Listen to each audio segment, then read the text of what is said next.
morning and welcome to today's Dr. Anyoha's podcast. Today, I am going to be talking about the roles fathers play in parenting, raising, and caring for their children. It's going to be a series of podcasts which will focus on the role fathers play in parenting, raising, and caring for their children. Now, let's begin by identifying types of fathers. From my experience as a pediatrician and as a researcher or someone who is interested in social and emotional well-being and happiness of children, I think I've identified 4 types of fathers, especially when it comes to their role in parenting their children. One type are the fathers who, from day one, are actively involved in raising, caring, and loving their children. These kind of fathers, they are involved from day one during pregnancy, birth, and delivery of their babies. They're always there. They are actively participating. These are the fathers who come during routine visits when a baby is a week old or 3 years old to my office. And these type of fathers play active role in parenting, raising, and caring for their children. Why not? This should be the normal expectation of fathers because, after all, they brought these kids to this world and they should play active role in raising, caring, and loving these wonderful babies they bring or they brought into this world. I'm happy to say that in my practice, I see a lot of fathers who are this way. They actually, some of them dominate in actively taking care of their babies. They can feed, they can change diapers, they can sing, they can carry, they can comfort, they can put the baby to sleep. The little things that over time develop into memories and connective tissues of love and affection and quality relationship between fathers and their children. So these kind of fathers, they do everything, most things that mothers could do. Helping mothers when mothers need some rest, especially when they're recovering from delivery and pains and discomfort associated with delivery. So they play an active role and they take their role very seriously. When I see them, I want to tell them that I appreciate, I value, and I recognize what they're doing and their active role in raising their babies. I don't think these kind of fathers get enough praise or enough recognitions similar to the ways mothers do, but it's essential to point it out that there are fathers who are very much invested in raising their kids and parenting them from day one, and they continue throughout a child's life. So that is something to be happy about. As a pediatrician, I'm so happy to point this out to parents and to fathers when they come and bring their babies. And the things they do are the little things which over time create memories in their babies. And this is one type of fathers. Another type of fathers I see are those who, it seems, were dragged into fatherhood. These kind of fathers act as if someone dragged them into being fathers. They don't show much interest, especially when it comes to caring. They feel like the role of fathers is that of a standby and that mothers or the woman is responsible for raising and caring for a baby. These kind of fathers don't actively participate. They distance themselves from anything parenting. It could be a cultural thing where these fathers learn or imagine that males and boys and fathers are not supposed to stoop so low as to care for infants and babies. It could be a cultural thing. It could be these kind of fathers don't have any knowledge of parenting style.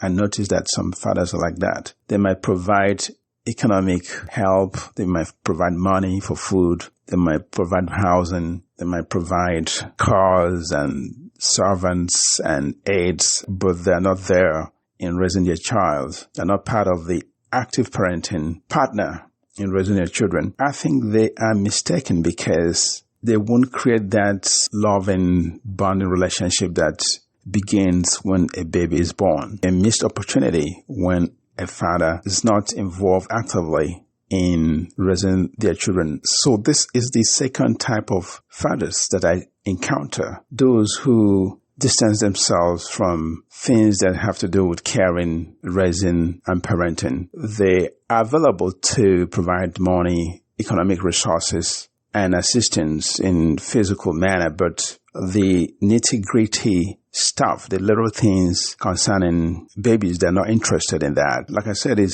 could be a very cultural thing, or where the father doesn't have any clue of a baby's need, an infant's need. They don't have any clue, so they kind of avoid participating. But they're missing a lot because this period, especially when the baby is little, is the time babies develop bonding and close relationship and affection with fathers and mothers. And if they are not involved, it is unlikely the child will have any affection or quality relationship with them as they grow older. The third type of fathers that I encounter are those who want to postpone their fatherly role. I encountered this gentleman who told me that he wants to be a father, but he wants to be a father when his children are 10 years old, so he can take them to soccer games or basketball games or baseball games. That's when he wants to be a father, not when they're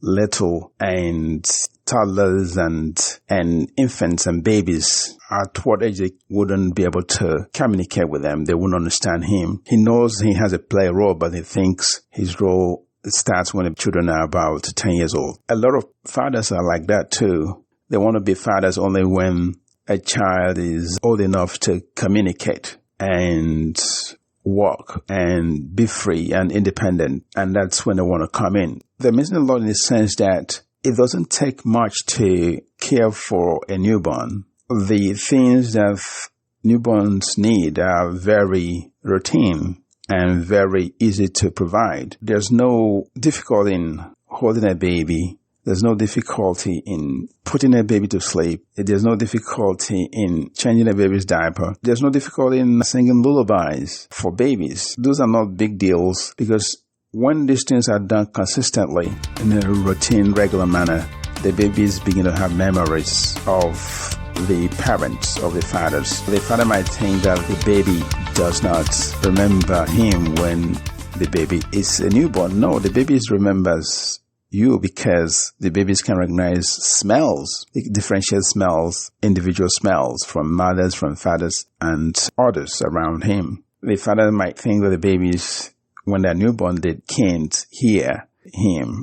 Yes, the babies can hear you. They can hear and turn around to your voices. Fathers should take opportunity of these babies' social skills to communicate with the babies and begin to bond, begin to develop this affection that is essential for babies to lay foundation for adequate development in learning, in speaking, in use of words, and language development. The fourth and the final type of fathers are those who are not available, either because of illness or incapacity or incarceration or exclusion by women for various reasons, notably, especially when there is custody battle over a child, over a baby, excluding a father from participating in the caring and loving and raising their infants and newborn is not a very good idea, unless, of course, the father is, for some reasons, not suitable. But for most parents, most fathers who want to participate in the caring of their newborns and infants should be encouraged and given opportunity to be there to participate in the manner they chose and in the degree and level they chose, because this is very essential for the baby and for the father as well going forward in the future. Fathers' participation is very important, and fathers should not be excluded from participating in caring for the newborns, infants, and children.